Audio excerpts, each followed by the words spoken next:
Kita belajar ya. Baik. Mendengar istilah generasi penuntas.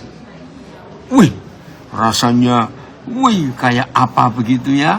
Tapi memang Tuhan mencari generasi yang dipimpin oleh Yosua. Ya, kita ingat dalam perjanjian lama, Musa gagal karena ketidaktaatannya. Akhirnya, untuk membawa umat Israel ke tanah perjanjian, maka Tuhan cari pemimpin baru. Dan pemimpin itu terpilih Yosua. Nah, ayo kita lihat kitab Yosua pasal 1. Ya. Bisa ditayangkan ayatnya Yosua pasal 1. Ya.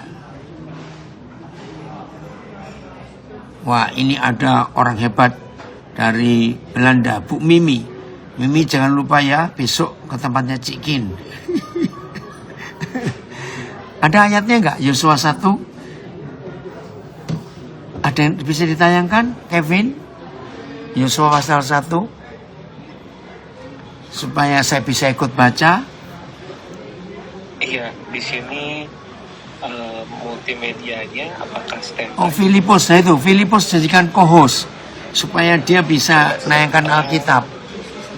Baik, saya sudah jadikan co-host untuk Filipus. Dipersilahkan. Ya, Yosua 1 mulai ayat 1 ya.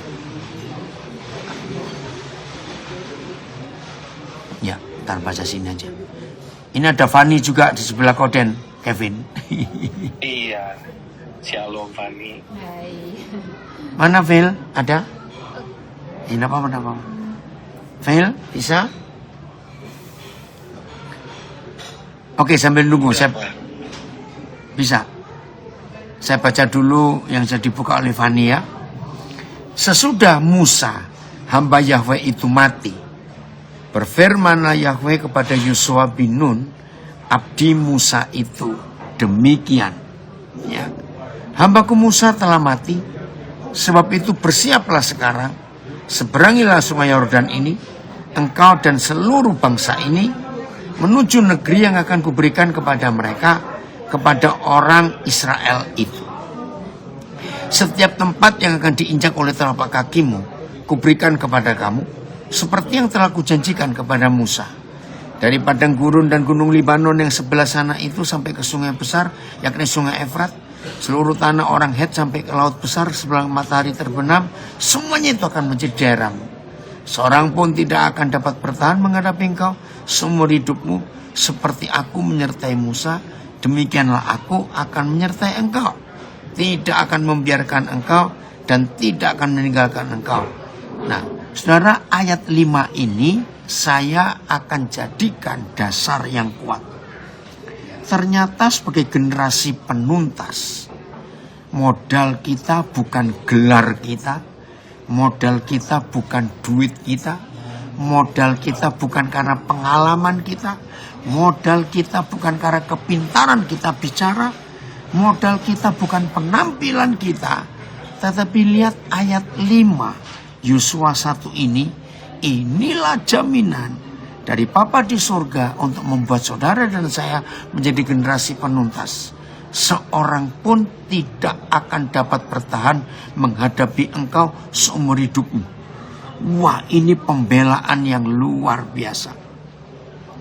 Yang belum kenal Pastor Kevin supaya tahu berapa banyak dia mengalami tantangan dalam pelayanan itu. Bahkan untuk pindah ke Eropa pun, aduh rasanya bagaimana begitu. Tapi dalam perjalanan yang luar biasa, penyertaan Tuhan hebat sekali. Sampai dapat izin tinggal dengan begitu mudah, tidak dipersulit. Terus Tuhan bukakan pintu-pintu, gereja-gereja terbuka. Bahkan sampai bisa membuat sekolah di Belanda ini. Wah, itu luar biasa. Nah, inilah modal yang penting, saudara dan saya sebagai generasi penuntas, yaitu Tuhan menyertai kita sampai tidak ada seorang pun yang dapat bertahan menghadapi kita seumur hidup kita. Yang kedua, masih ayat 6. Seperti aku menyertai Musa, demikianlah aku akan menyertai engkau. Nah, saudara, ini modal penting. penyertaan Tuhan. Lagi sekali bukan gelar, bukan pengalaman, bukan kita kuat doa pagi sekian jam, doa puasa sekian hari, bukan. Bukan karena kita kuat hafal ayat Alkitab, tidak. Tapi penyertaan Tuhan. Kalau saudara membaca semua tokoh yang ada di perjanjian lama sampai perjanjian baru, modalnya cuma satu, penyertaan Tuhan. Yosafat jadi raja Israel yang luar biasa karena penyertaan Tuhan.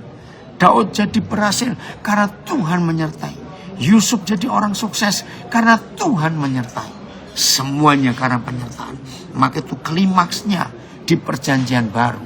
Yesus itu Immanuel, artinya menyertai kita. Yang ketiga, seorang pun tidak akan dapat bertahan menghadapi engkau seumur hidupmu. Seperti aku menyertai Musa, demikianlah aku akan menyertai engkau. Bagian yang ketiga, aku tidak akan membiarkan engkau.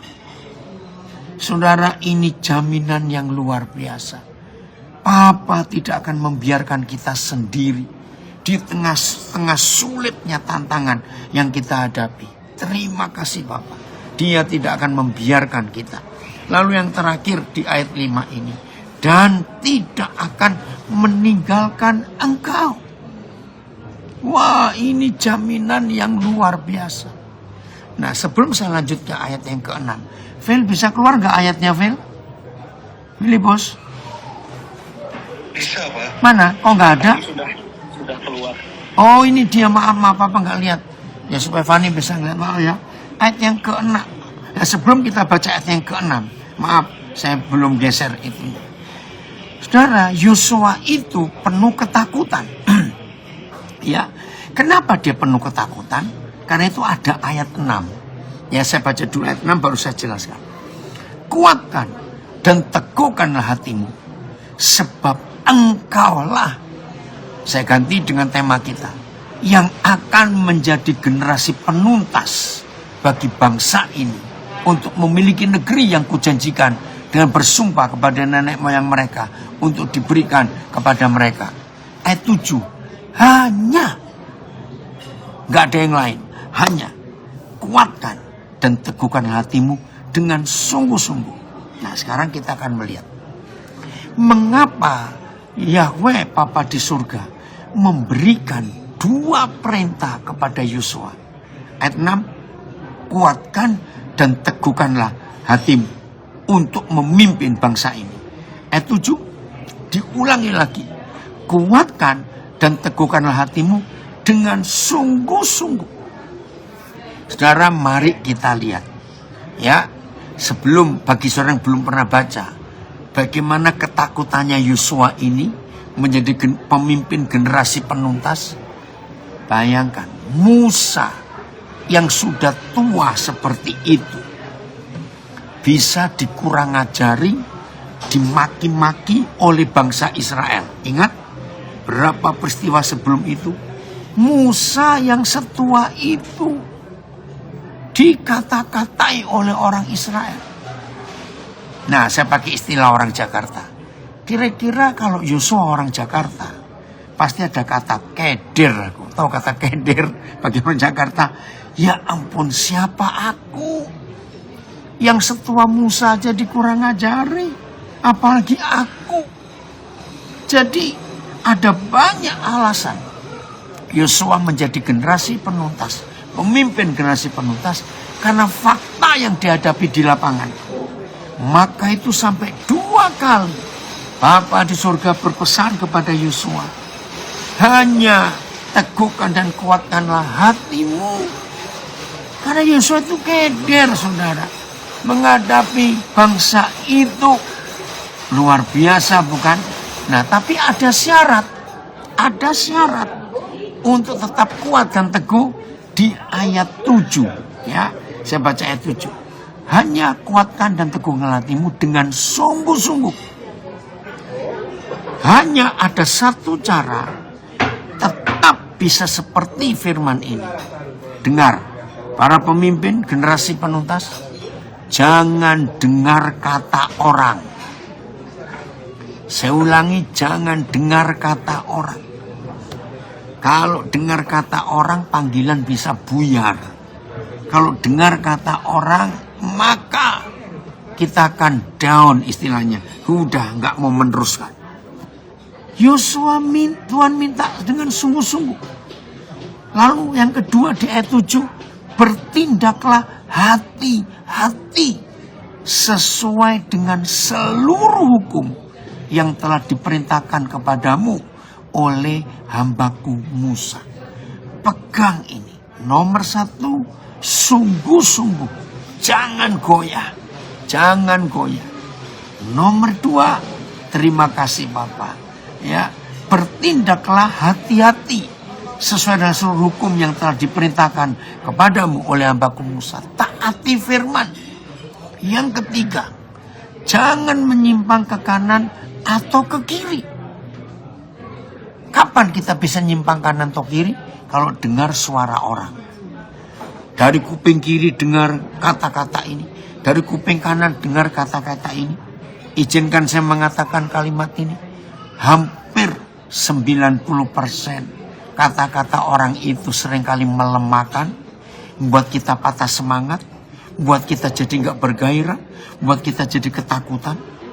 Betul tidak, saudara? Hati-hati, jangan nyimpang ke kanan atau ke kiri. Apa hasilnya?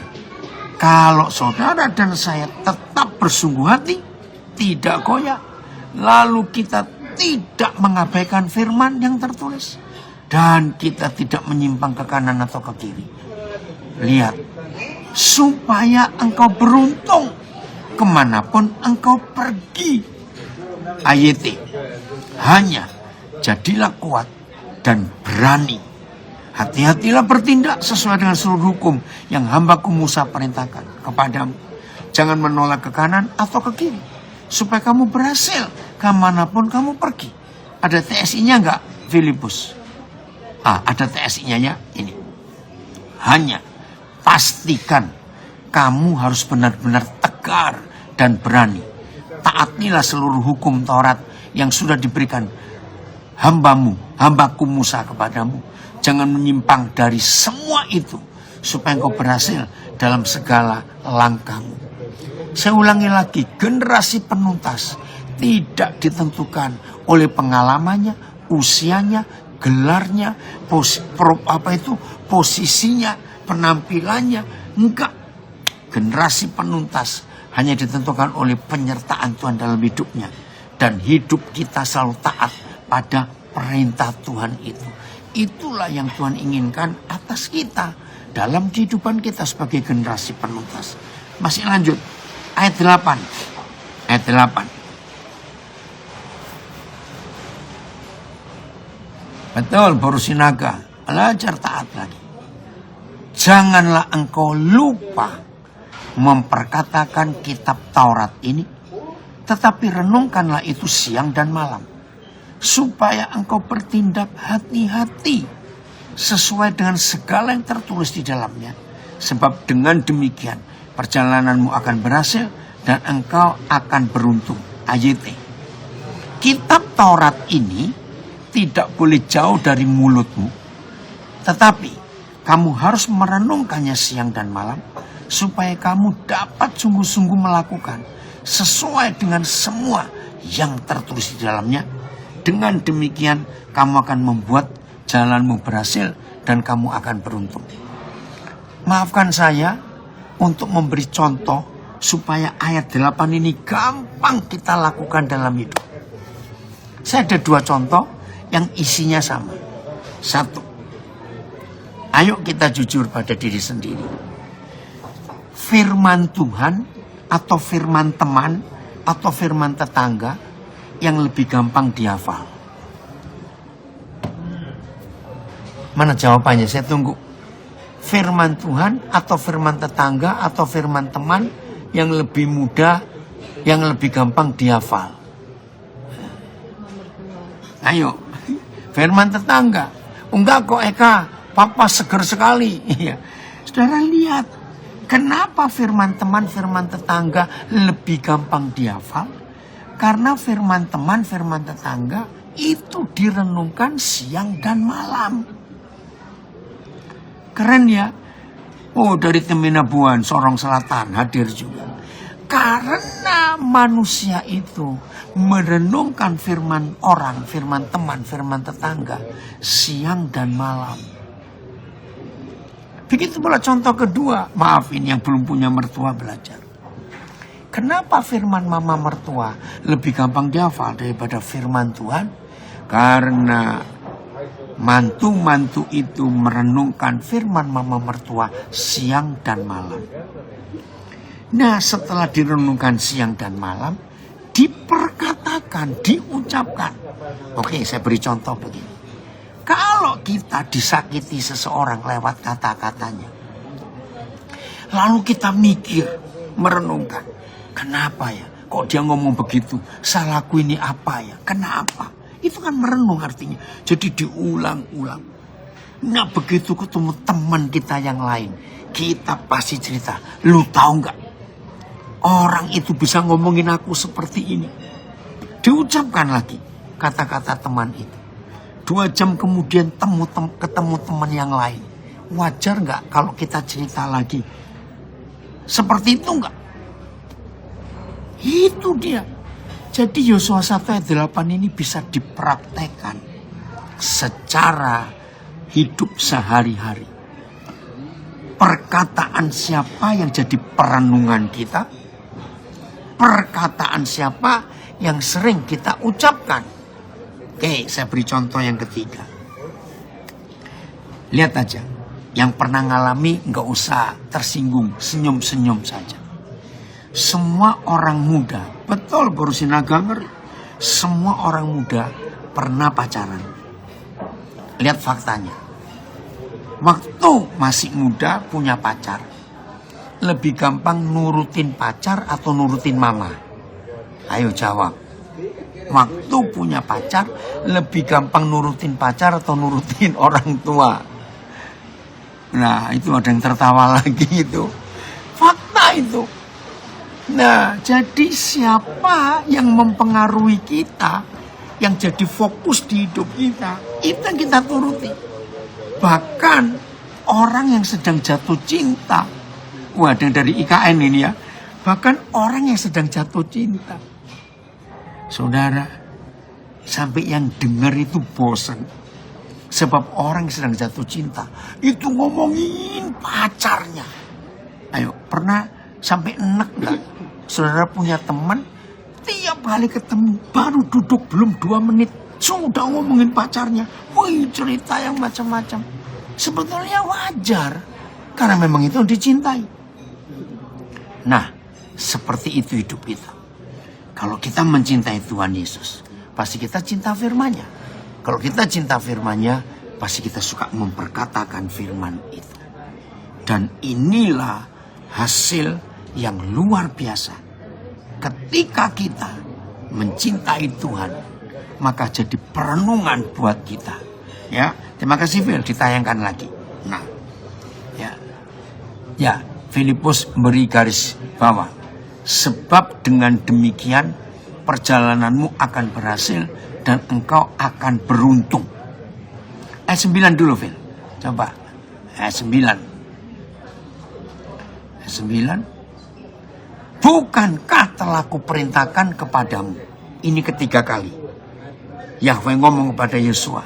Bukankah telah kuperintahkan kepadamu?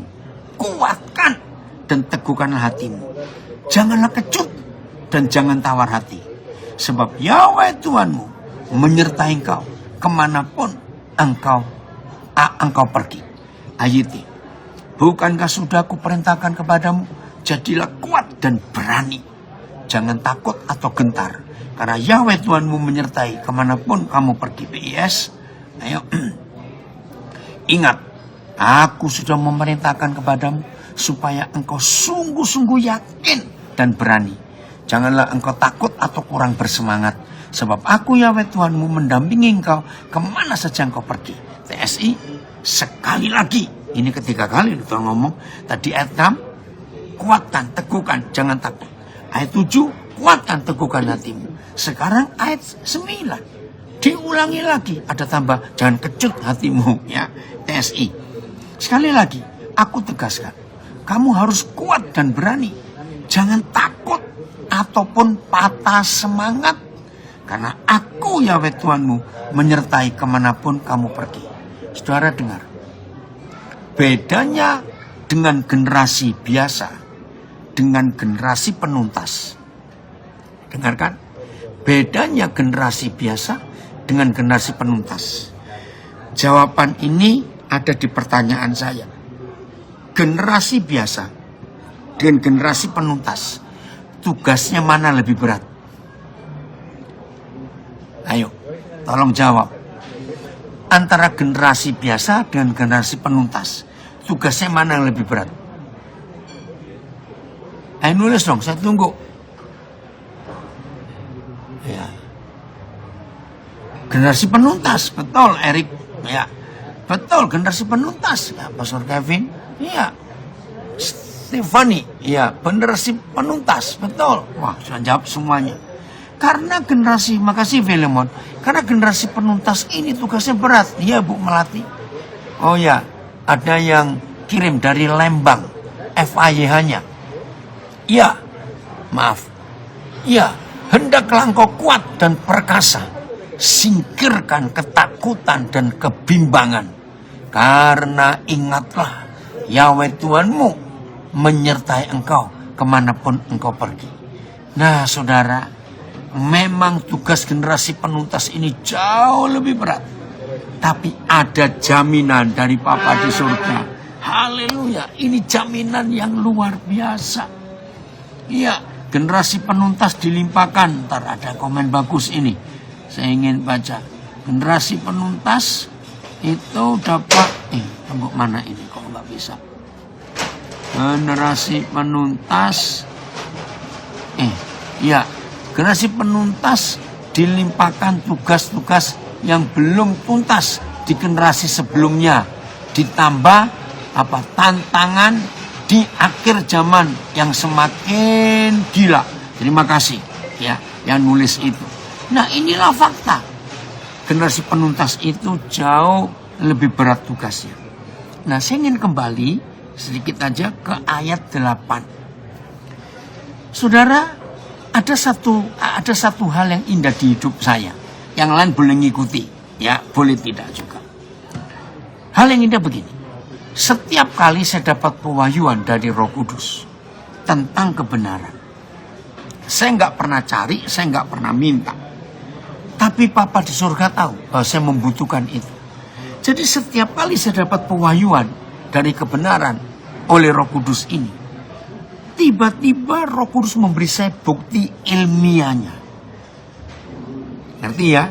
Nah di ayat 8, saya tuh tanya, Papa, mengapa hanya merenungkan firman dan memperkatakan firman, hidup ini bisa sukses, hidup ini bisa berhasil? Apa rahasianya? Maka itu yang cuma suka baca Alkitab tanpa merenungkan. Maaf, itu salah. Perintah ini dibaca dan direnungkan. Dan itu diulangi lagi di kitab Mazmur pasal 1. Ayat 2, yang kesukaannya ialah firman Tuhan dan merenungkannya siang dan malam. Lalu ayat 3, maka orang yang kesukaannya adalah firman Tuhan dan merenungkannya siang dan malam, maka orang itu seperti pohon yang ditanam di tepi aliran air. Ya, ayat 3 saya baca, ia seperti pohon, Mazmur 1, yang ditanam di tepi aliran air, yang menghasilkan buahnya pada musimnya, dan yang tidak layu daunnya. Lihat ini. Apa saja yang diperbuatnya berhasil. Wow, luar biasa. Nah ini saya ditunjukkan Roh Kudus. Bagaimana hanya mencintai firman, lalu merenungkannya siang dan malam, lalu mengulang-ulang dalam perkataannya, maka orang itu akan sukses. Yang dikerjakan pasti berhasil. Oh, ternyata begini ilmiahnya. Coba tambahkan satu ayat, Yohanes 15 ayat 3. Jadi generasi penuntas ini kerjaannya berat, tanggung jawabnya besar, tantangannya banyak. Tapi jangan takut. Modalnya cuma ada di Yosua 1 ayat yang ke-5. 5 atau 6 tadi ya. Ini cari sendiri. Yohanes 15 ayat 3. Kamu memang sudah bersih. Karena firman yang telah kukatakan kepadamu. TSI-nya. Kalian masing-masing sudah dibersihkan dan siap berbuah karena ajaran yang aku berikan kepadamu.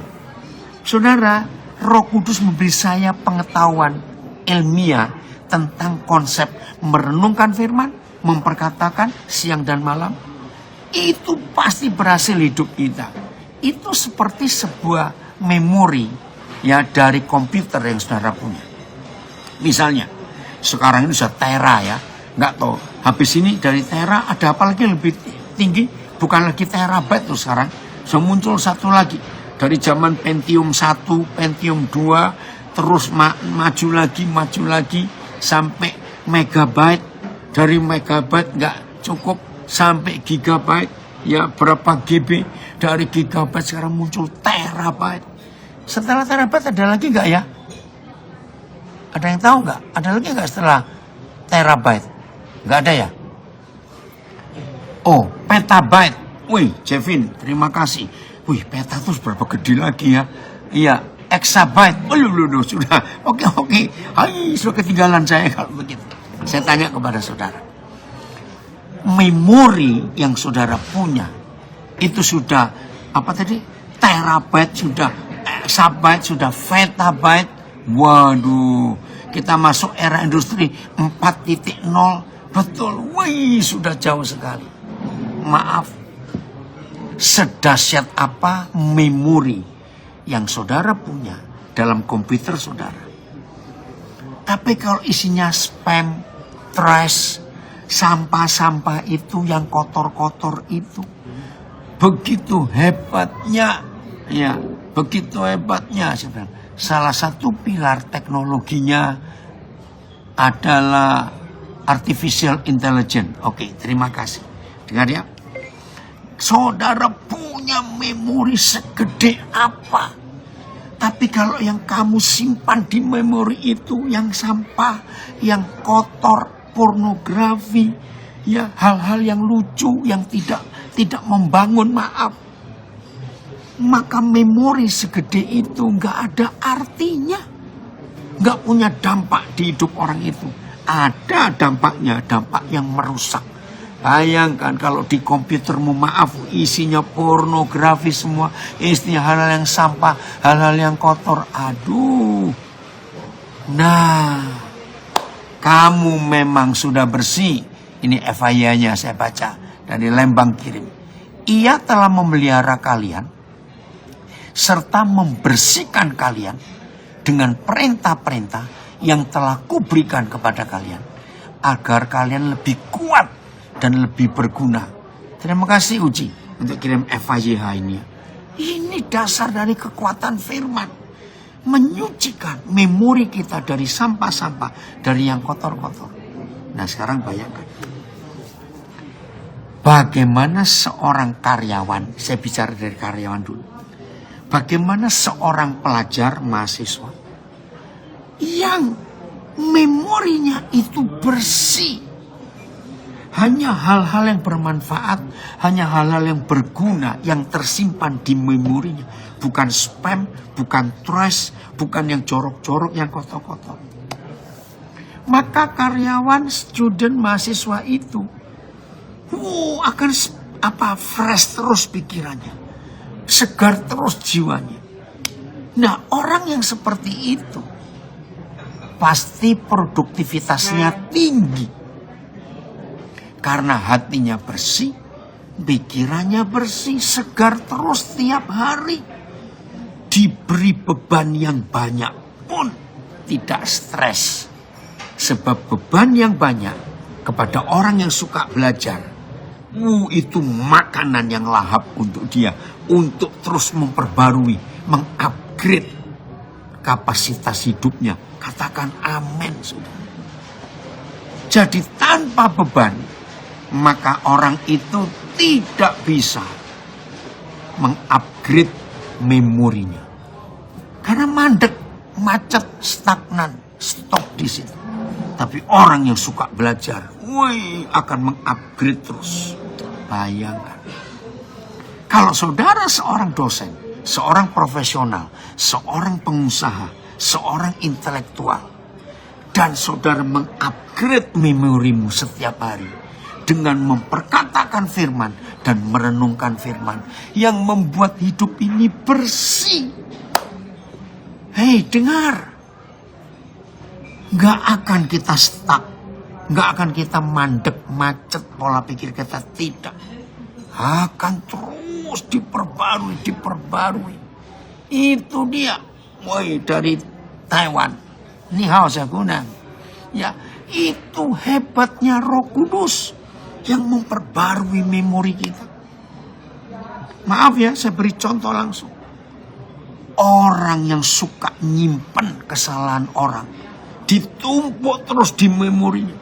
Kalau saudara umur 60 sekarang, maka kesalahan temanmu yang terjadi tahun 80-an kau simpan. Masalah yang kau disakiti tahun 90-an kau simpan. Tahun 2000-an engkau dikecewakan, engkau simpan sampai hari ini. Maka sampah semua yang kau simpan di memorimu. Mau punya berapa terabyte memorimu, enggak akan menghasilkan yang baik. Jadi hebat ya. Yosua 1 tadi, generasi penuntas, itu penyertaan Tuhan adalah modal utamanya. Bersihkan memori ini, biar diisi oleh firman. Dan hidupnya akan luar biasa, saudara. Nggak akan bosan-bosan, karena tiap hari selalu baru. Dan terus diperbarui hidup ini. Ya. Sekunyang, sang ticufuni. Ya. Oke, kita lihat Efesus 4 ayat 23. Mengapa ada firman ini? Harus di-upgrade. Efesus 4 ayat 23. Terima kasih Bapa. Engkau memberikan kami kemampuan yang luar biasa. Oke, Efesus 4 23. Supaya saudara dan saya dibarui di dalam roh dan pikiran. Ayatnya, perbaruilah roh pikiranmu. PS, hendaklah hati dan pikiranmu dibarui seluruhnya. TSI, biarlah hati dan pikiranmu diperbarui oleh roh Tuhan. Saudara, dalam istilah teknologi, saudara pasti, ya FIH, sekarang semua sikap dan pikiran saudara harus selalu menjadi makin baik. Saudara, orang yang bergerak di bidang teknologi, ya mau yang komputer, mau yang elektrik, harus punya sebuah konsep mengupgrade diri. Betul? Seorang ilmuwan, seorang pelajar, seorang pengusaha, seorang teknokrat, seorang profesional, kalau tidak punya kata mengupgrade atau di-upgrade, dia akan jadi kuno. Nah sekarang ini, teknologi itu bukan hitungan menit, hitungan detik ada yang baru. Maka itu kalau saudara beli komputer, beli handphone, beli apa saja barang-barang di sebuah toko, jangan tanya, saya mau beli produk yang baru. Salah. Di toko itu produk baru. Tapi di pabriknya sudah keluar yang lebih baru lagi sebelum sampai ke toko itu. Maka itu manusia itu nggak bisa mengikuti terlalu cepat pergerakan teknologi perubahan ini. Maka itu roh, hati, dan pikiran kita harus di-upgrade. Bukan tiap hari loh, tiap saat sudah. Karena selalu ada informasi baru, Hebat sekali. Kolose 3:10. Kolose 3 ayat yang ke-10. Oh, terima kasih Bapak, Kau memberikan kami hal-hal baru tiap hari. Nah, ini generasi penuntas. Kolose 3:10. Terima kasih Bapak. Dan telah mengenakan manusia baru yang terus menerus diperbarui. untuk memperoleh pengenalan yang benar. Menurut gambar kalinya, TSI-nya langsung. Oke. Sekarang kita sudah diberi pakaian yang baru, yaitu hidup baru yang semakin hari semakin sempurna dalam mencerminkan sifat-sifat Yesus sendiri. Tuhan pencipta yang mengerjakan hal itu dalam diri kita karena kita sudah mengenal Dia melalui Yesus. Berarti saudara, terus di-upgrade. Itu Roh Kudus. Bayangkan. Terima kasih Tuhan. Bahwa setiap hari, setiap saat kita diperbarui. Saya beri contoh kedua generasi penuntas. Nehemia. Kita buka kitab Nehemia pasal 1. Ini generasi yang hebat. Yosua dan Nehemia. So nanti cari di perjanjian baru. Timotius itu generasi penuntas yang luar biasa. Nehemia mulai pasal 1 ayat 1. Generasi penuntas itu harus ada sesuatu informasi yang dia terima. Saudara dan saya harus terima informasi. Apalagi di zaman abad teknologi informasi IT.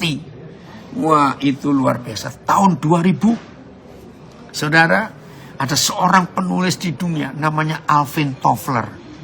Wah, waktu itu dia membuat gempar dunia. Ada 3 gelombang.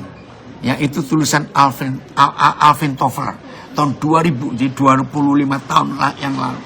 Itu mulai era baru masuk abad ke-21. Ada 3 gelombang. Salah satunya gelombang informasi yang begitu cepat. Dan kita sudah ada di 4.0 sekarang ini. Oh, terima kasih Bapak. Kami Engkau izinkan hidup di generasi yang luar biasa. Riwayat Nehemia bin Hakalia pada bulan Kislew tahun ke-20.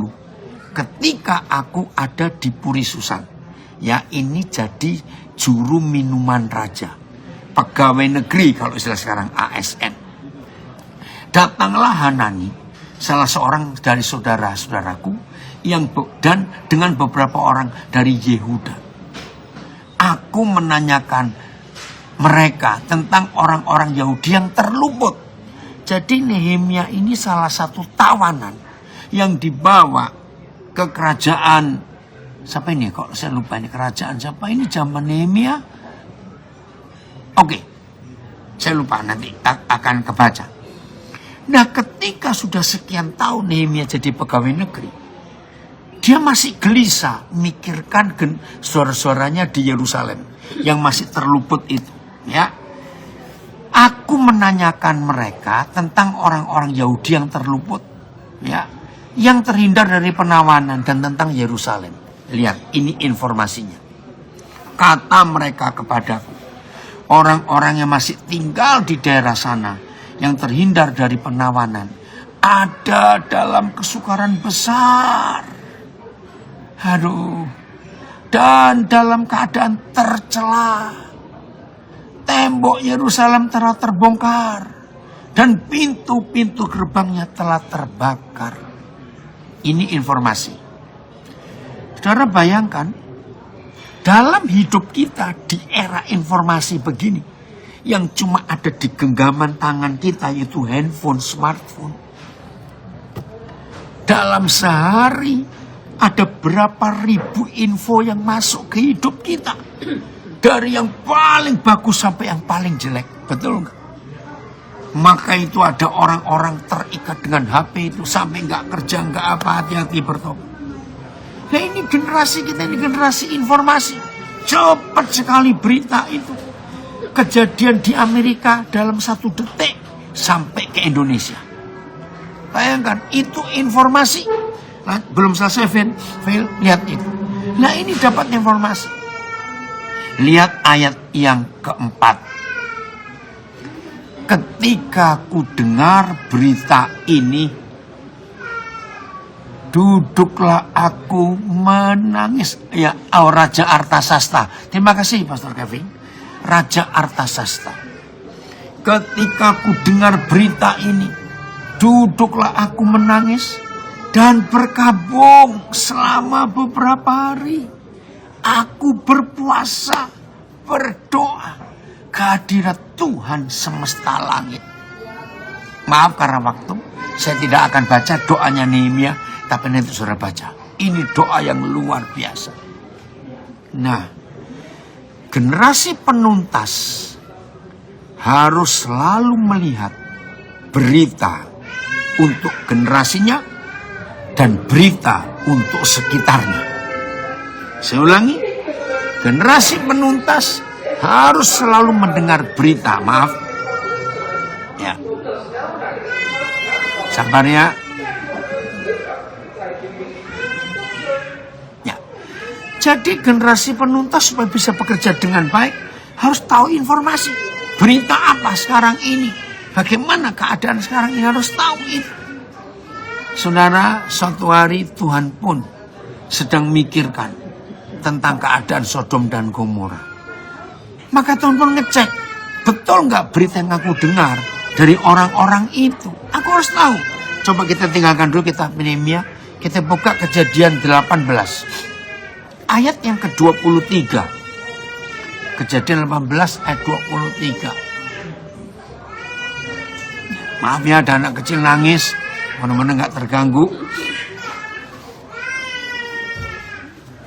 Oh, udah. Oh, maaf, berarti bukan ayat 23.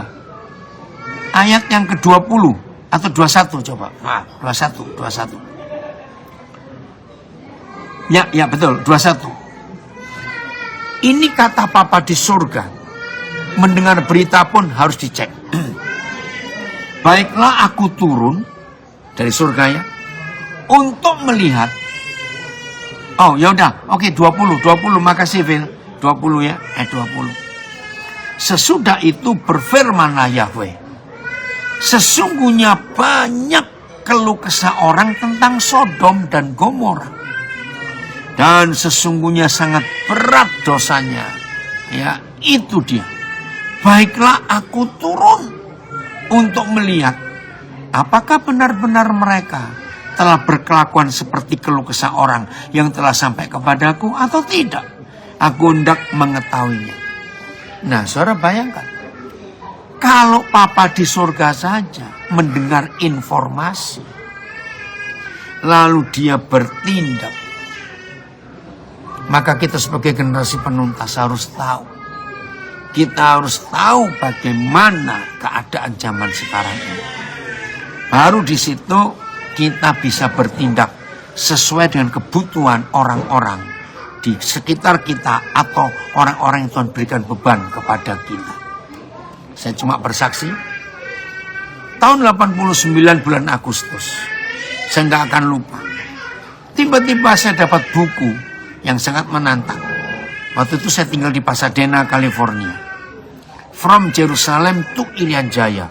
Saya heran, kenapa from Jerusalem bukan to Indonesia, tapi to Irian Jaya.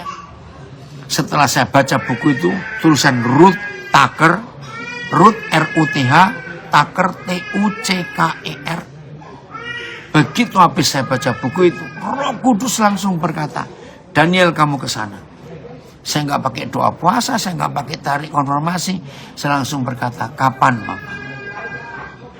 Salah Papa tadi Teren ayat 20 mulainya, bukan Kejadian 18:23. Nah, ada banyak info yang kita bisa terima dalam generasi kita ini. Nah, kembali ke kitab Nehemia. Setelah dia doa puasa, ya, masih pasal 1. Ya, kitab Nehemia pasal 1. Tadi ayat keberapa ya? Nehemia pasal 1.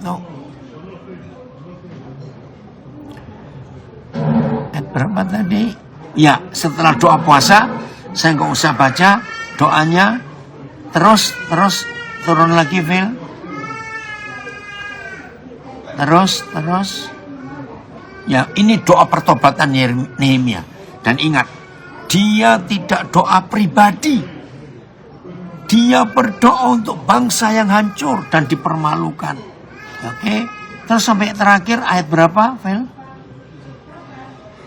Oh ya, sudah selesai ya. Sana pasal 2 ayat 1. Pasal 2 ayat 1. Ini sudah selesai doa ini. Ini cara Tuhan bekerja. Dan sebagai generasi penuntas, Nehemia dipakai Tuhan. Pada bulan Nisan tahun ke-20, pemerintahan Raja Artasasta, ketika menjadi tugasku untuk menyediakan anggur jadi juru minuman, aku mengangkat anggur dan menyampaikannya kepada raja, karena itu tugasnya. Karena aku kelihatan sedih yang memang belum pernah terjadi di hadapan raja. Bertanyalah raja kepadaku, mengapa mukamu muram? Walaupun engkau tidak sakit, engkau tentu sedih hati. Lalu aku menjadi sangat takut. Wajar ya, pegawai rendah. Raja bertanya seperti takut. Jawabku kepada raja, hiduplah raja untuk selamanya. Bagaimana muka aku tidak akan muram kalau kota tempat pekuburan nenek moyangku. Nah, saya tidak usah baca ayat ini. Tapi saudara, dengan cara Tuhan ini, Nehemia yang pegawai negeri, ya walaupun kita nggak tahu berapa gajinya, tapi cuma juru minuman aja pasti gajinya nggak akan tinggi. Bagaimana dia bisa buat sesuatu untuk kota Yerusalem yang besar itu? Nah, lihat ini ayat 4. Terima kasih, Phil. Lihat ayat yang keempat. Apa jawaban raja? Lalu kata raja kepadaku, hai generasi penuntas, jangan pernah mengukur kemampuan dirimu sendiri untuk menuntaskan pekerjaan Tuhan yang Tuhan percayakan kepada saudara. Saya ulangi, generasi penuntas, jangan pernah mengukur kekuatanmu, kekayaanmu, kepintaranmu, pengalamanmu, koneksimu. Semua jangan pernah ngukur. Kalau Tuhan yang Maha Besar menentukan saudara dan saya sebagai generasi penuntas, maka Dia memanggil kita dan memilih kita, maka percayalah Dia melengkapi kita. Katakan amin itu. Dan ingat, Yosua tadi masih muda, dia takut. Musa yang setua itu aja dikurang ajari oleh orang Israel, apalagi dia masih anak ingusan. Inilah tanggung jawab Bapa di surga sebagai penyertaan. Lalu kata raja kepadaku, fasilitas terbuka. Jadi apa yang kau inginkan? Wih, dapat kesempatan yang luar biasa. Maka aku berdoa kepada Tuhan semesta langit. Kemudian jawabku kepada raja, jika raja menganggap baik dan berkenan kepada hambamu ini, utuslah aku ke Yehuda, ke kota pekuburan nenek moyangku, supaya aku membangunnya kembali.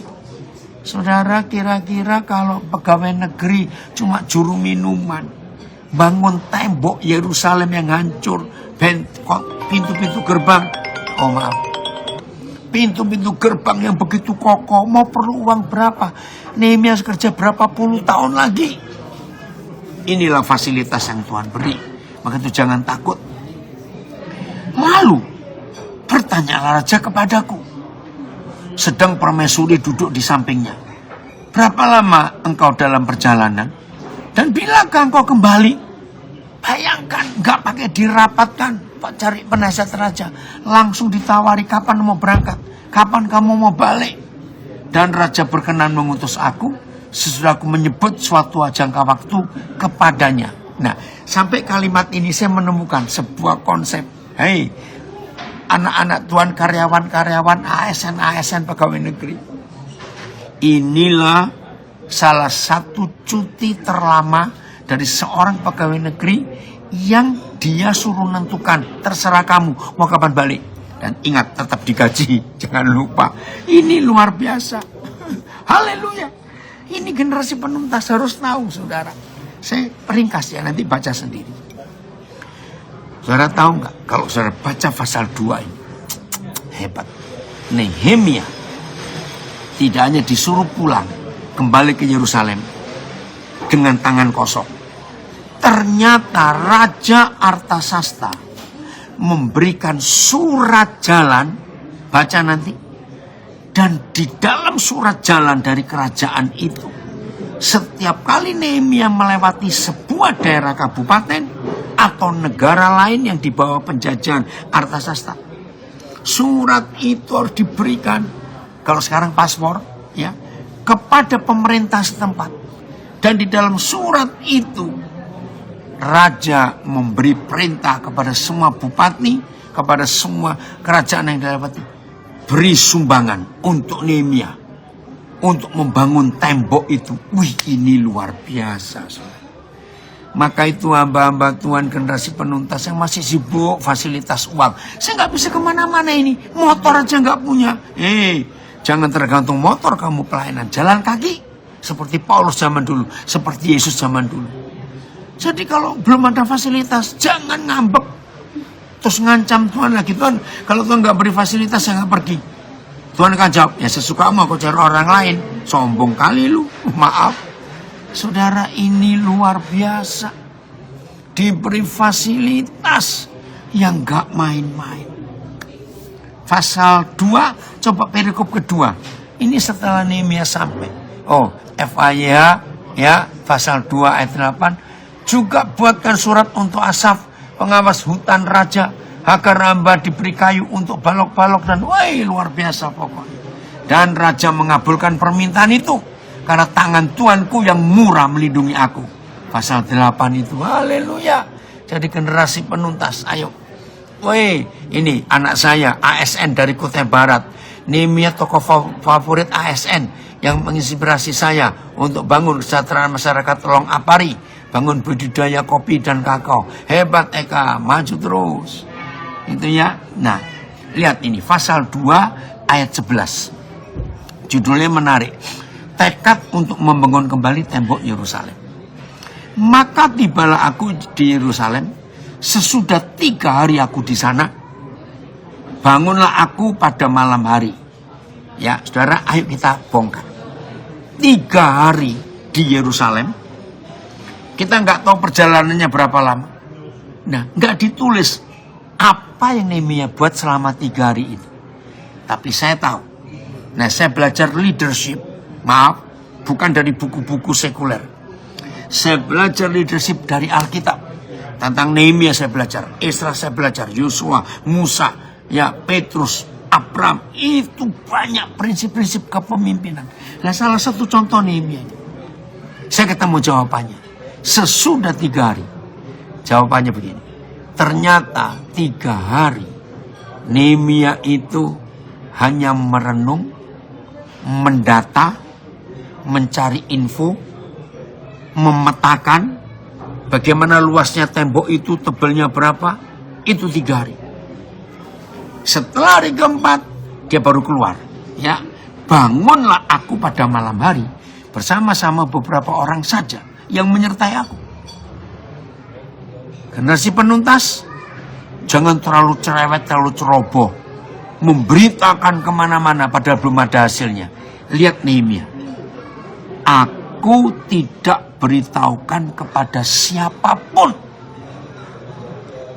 rencana yang akan kulakukan untuk Yerusalem yang diberikan Tuhanku dalam hatiku. Simpan dulu. Hai para generasi penuntas, kalau saudara terima visi dari Bapa, simpan dulu, endapkan dulu, renungkan dulu. Hanya diskusi dengan Papa saja. Ini luar biasa. Saya ulangi, ini kalimat menarik. Aku tidak beritahukan kepada siapapun rencana yang akan kulakukan untuk Yerusalem yang diberikan Tuhanku dalam hatiku. Juga tidak ada lain binatang kepadaku kecuali yang kutunggangi. Bayangkan, sampai binatang pun gak dikasih tahu. Dia pakai kuda untuk inspeksi, untuk keliling mencari data. Yerusalem itu bagaimana? Iya, betul nak.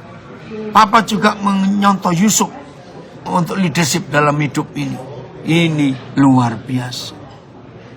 Ayat 13. Demikian pada malam hari aku keluar melalui pintu gerbang lebak ke jurusan mata air ular naga dan ke pintu gerbang sampah Aku menyelidiki dengan seksama tembok-tembok Yerusalem yang telah terbongkar dan pintu-pintu gerbang yang habis dimakan api.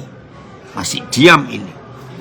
Ayat 14. Lalu aku meneruskan perjalananku ke pintu gerbang mata air dan ke kolam raja.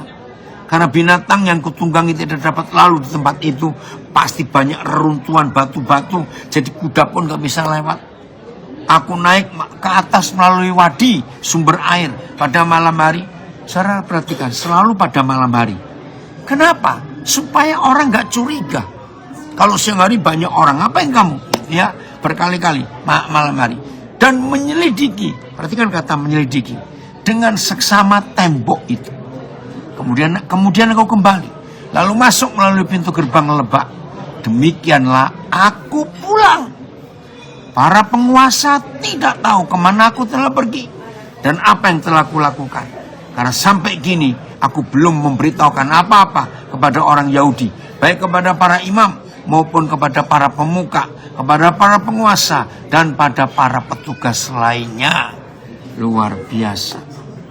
Jadi ada strategi bagi seorang generasi penuntas untuk tahu kerjasama dengan Tuhan seperti apa. Cari terus prinsip Alkitab soal leadership, soal kepemimpinan yang luar biasa. Johan, Papa senang sekali kamu gabung. Ya sayang telat nak Papa. Tapi nggak apa-apa, kamu bisa ikuti lagi nanti ya. Saudara, inilah generasi penuntas. Kerjaannya luar biasa. Amin. Oke, saya stop dulu.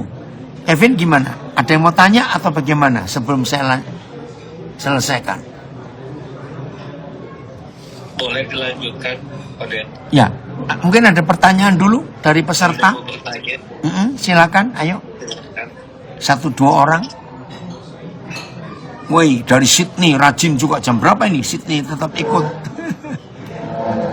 Ada yang mau tanya? Ayo, silakan, saya tunggu.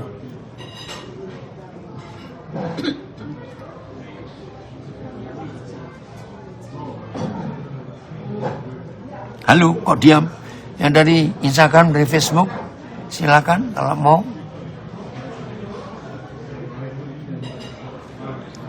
Tidak ada? Baik, saya akan akhiri kalau tidak ada. Saudara, satu hal yang sangat indah. Tuhan itu mampu bekerja sendiri untuk menyelesaikan rencana dan targetnya. Tapi unik, Dia tidak mau kerja sendiri. Karena dia ingin berbagi kemuliaan dan sukacitanya kepada kita generasi penuntas ini. Maka itu kalau Tuhan pilih kita jadi generasi penuntas, ucapkan syukur bahwa Tuhan itu menghargai kita. Maka itu jangan sombong kalau dia menghargai kita. Amin. Itu dia yang saya bisa sampaikan. Tuhan memberkati kita semuanya.